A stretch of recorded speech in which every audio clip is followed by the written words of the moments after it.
자녀 교육과 관련된 건데요. 권위를 부정하는 이 시대에 세속적인 학교 교육을 통해서 많은 영향을 받는 그런 자녀들을 신앙으로 이렇게 엄격하게 교육하는 것이 참 어렵게 느껴집니다. 엄격함이 권위주의로 흘러 반항과 갈등이 생기기도 합니다. 율법적 엄격함으로 왜곡되지 않으면서도 주님의 교훈과 훈계로 양육할 수 있는 길이 무엇인지 목사님의 경험을 통해서 교훈해 주시면 감사하겠습니다. 더불어 회심하지 않는 자녀들에 대해서는 좀 어떻게 하면 좋을지 그것도 경험적으로 말씀해 주시면 감사하겠습니다. 이 포스트 모더니즘에 물든 아이들이잖아요. 우리 지금 현재 아이들은 진짜 어마어마하거든요. 우리가 경험하지 못한 세계죠. 여러분 부모들이 경험하지 못한 세계를 학교에서 얘네들 다 머릿속에 다 들어가 있습니다. 다 영향을 다 받아가지고 정신 세계가 좀 다르죠.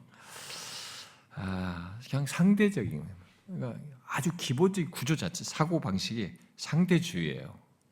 절대적인 것에 대해서 강력한 거부 반응이 있습니다. 왜 그렇게 되느냐? 그리고 주관주의죠. 이런 상대주의와 주관주의에 물든 아이들에게 절대적인 진리를 이렇게 말하는 것이 그 어느 때보다 어려운 시대를 우리가 살고 있습니다. 그러나 그런 영향 아래에서 하나님의 말씀에 근거한 가르침과 신앙을 말했을 때 보이는 이 탐탁치 않은 모습을 바로 잡겠다고 옳다고 하는 것, 마땅히 해야 할 것만을 말하면서 엄격함으로 훈육하는 것은 설사 이 아이가 현재는 참으면서 말을 듣고 따라온 것 같아 보여도 관계 실패를 하게 됩니다. 관계 실패가 더 무서운 겁니다. 관계 실패를 가져올 수 있어서 결코 좋은 양육이 될 수 없다고 저는 생각이 듭니다.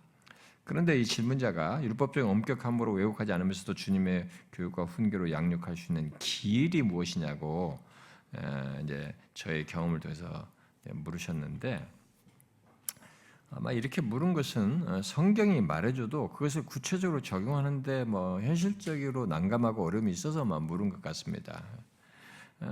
근데 여러분 주님이 하셨듯이, 아니 하나님이 자기 자녀를 대할 때 가장 중요하게 갖고 드러내시듯이 일단은 인격적이어야 돼요.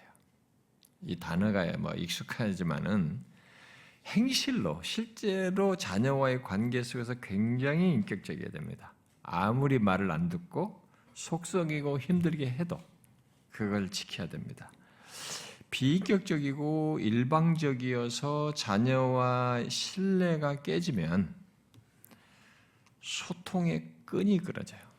제가 인격적인 것이 왜 중요하다고 말하냐면 소통끈을 유지할 수 있는 게 인격적일 때만 가능하거든요. 소통의 끈이 끊어집니다. 그리고 더 이상 내 말이 안 먹히게 돼요. 그렇기 때문에 인격적인 관계를 지속해야 됩니다. 그 관계 유지 속에서 말을 하고, 인격적인 관계 유지 속에서 말을 하고 소통하고 수용하는 것을 인내심을 갖고 해야 됩니다. 특히 자녀가 나의 사랑을 알고 인정할 정도로 사랑으로 신뢰 관계를 가지셔야 됩니다. 그런 가운데 내 말만 하지 말고 자녀의 말을 항상 물으셔야 돼요. 자녀의 말도 들으셔야 돼요.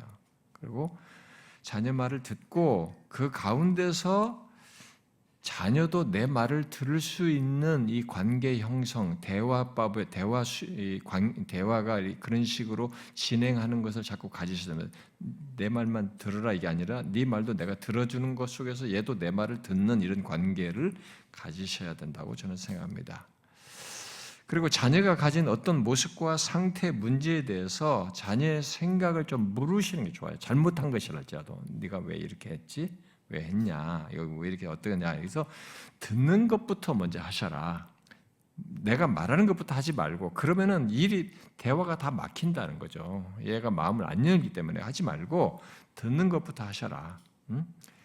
그러고 나서 이 얘기 말할 때 잘못한 것이 있지만 잘못하더라도 이 아이를 공감하는 것 속에서 엄마는 아빠는 이런 생각이 있다. 한번 내 말 좀 들어주겠냐? 뭐 이렇게 하면서 얘가 자기를 인격적으로 대해준다고 존중해 주는 것 같은 인상을 얘도 받아야 돼요. 신뢰를 그렇게 하지 않습니다. 그렇게 하면서 나의 진실함을 말하면서 필요한 말을 권면을 덧붙일 수 있도록 하는 것이 좋겠다라고 생각이 듭니다. 그리고 자녀와 얘기할 때 내 기준으로 아이를 바꾸고 만들려고 하는 이런 식의 의사와 표현, 강박이 나타나지 않도록 조심해야 된다라고 저는 생각이 듭니다. 그러면서 자기 생각을 자꾸 주입하려고 하지 말라고죠. 그래서 오히려 아이에게 항상 잘못했던 뭐든 문제를 생각하게 만드는 거. 뭐 자기가 잘못해서 생각을 안 하니까 다음을 스텝을 받거든요. 익숙하게 한다 보니까 자꾸 문제를 생각하게 하고 이 아이가 내린 판단과 결정, 행동에 대해서 이게 책임을 져야 되는 것에 대해서 알도록 해야 돼요. 내가 행한 것은 내가 책임을 져야 하는 것이라고 하는 것을 알게 해줄 필요가 있다고 봅니다. 그리고 그때에 약속을 서로 신중하게 하고 그것을 지키는 것이 중요하다는 것, 그리고 그것을 했을 때는 인정해주고 그렇지 못했을 때는 또 이게 다시 얘를 세우는 방법을 모색하고, 너무 누적되면은 한번 좀 강하게 너무 실망스러웠다고 실망시킨 것에 대해서 강하게 얘기한다든가 이렇게 해서 어쨌든 그렇게 약속을 지키고 있을 때는 인정과 칭찬하는 것도 우리가 꼭 해야 된다.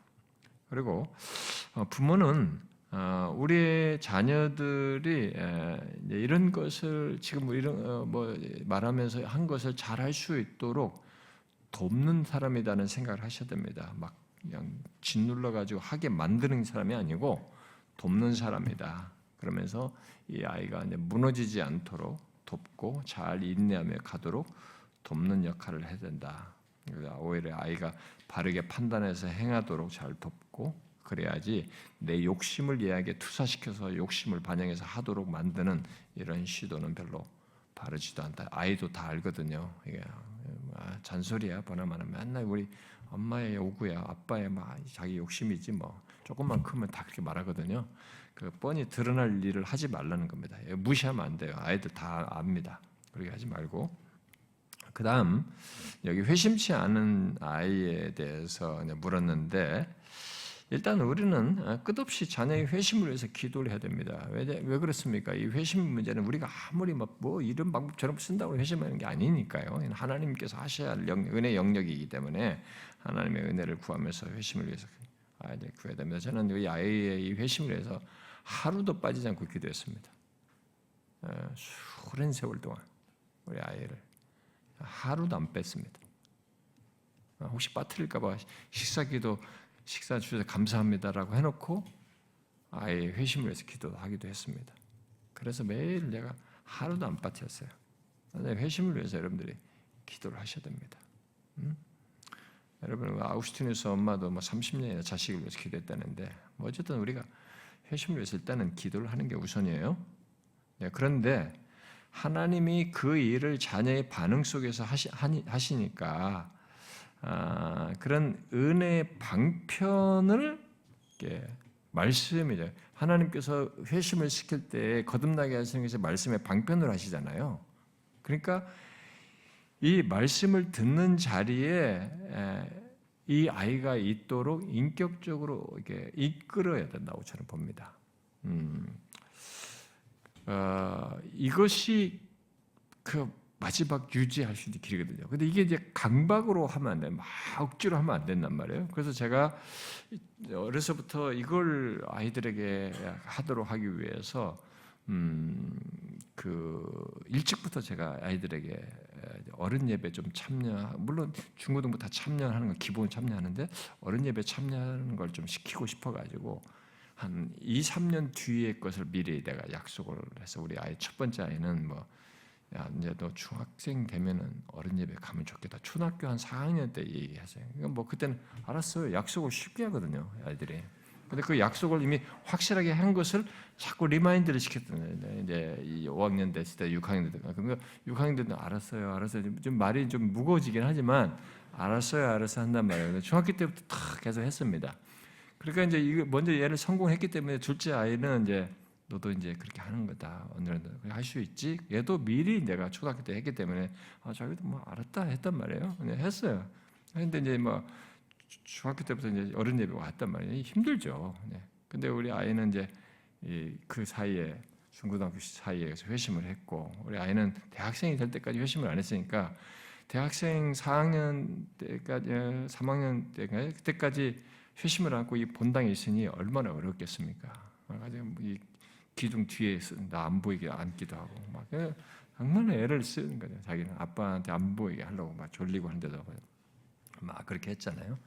근데 막상 진짜 회심을 했단 말이에요. 그래서 이제 우리가 물었죠. 네, 그러면서 이제 이런 일 다 물었을 때 자기가 이제 중등부 이제 교사를 한단 말이에요. 그러니까 이제 우리가 옛날에 가정 예배 기도하면 돌아가면서 기도할 때 진짜 대학생이 돼도 기도가 세 문장이었거든요. 아마 오늘 이 시간 하여튼 이 시간 가정 예배드리도 감사합니다. 내일 예배 가서 졸지않고 잘 예배드리게 해주시고 이것을 대학생 될 때까지 세 문장을 하더라고요. 그래서 제가 아니 야 진짜 너무한다. 아니 거기다 하나님 뭐 이렇게 감사합니다. 이렇게 좀 덧붙일 수도 있고 내일 또 은혜 주셔서 좀 덧붙일 수 있지 않냐. 그거 이제 기도하기 전에 내가 얘기했어요. 그런데도 그러면 이제 이 기도하자 했으면 더 해야 되잖아요. 내가 그 말 듣고도 세 문장 하더라고요. 진짜 너무하더라고요. 이렇게 말이 없을까? 아니 기도할 게 없을까? 이렇게 했어요.